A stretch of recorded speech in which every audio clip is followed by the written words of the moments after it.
كذلك يعني كشباب حنا كندوي الان بهذه المسيره اللي هي مسيره ضد الشعب الفلسطيني القمع والارهاب اللي كيخدم بخط استراتيجي اللي يخص يعني الصهيونيه. حنا ضد الافكار ديال الاستعمار، لان صراحه الشعب الفلسطيني كما كنستمروا في يومنا ليس له هناك حل.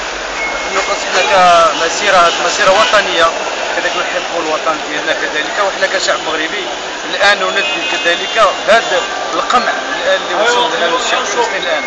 فلهذا حنا المسيره الان وفاء يعني خلال ان العلاقه الملك محمد السادس انه هو رئيس القدس، فحنا نواكب الخطط يعني الاستراتيجيه السياسيه الدبلوماسيه ديال الملك محمد السادس كذلك، ثم كذلك نزيد بالمواضيع اللي كيعيشها الان الشعب الفلسطيني الان من اضغاط، تعذيب، قتل، تدمير، تطبيع، يعني قوه المشاكل على مستوى يعني دولي. فلهذا احنا كشباب يعني شباب المغرب لنا غيره على الشعب الفلسطيني، يعني تقريبا لمده سنوات وهو يعاني.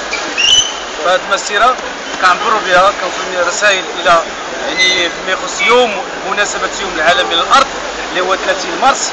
هذه يدل على ان احنا كشباب خرجنا على هذه المسيره وفاء للشعب الفلسطيني، لانه شعب محبوب بالنسبه لنا، صديق المملكه المغربيه، وكذلك يعني ما بين الشعب الفلسطيني اللي هو صراحه احنا نتاسف على الوضع الذي يعيشه الشعب الفلسطيني حاليا، وننادي التنديد بالقمع يعني والقتل الان الشعب الفلسطيني الان.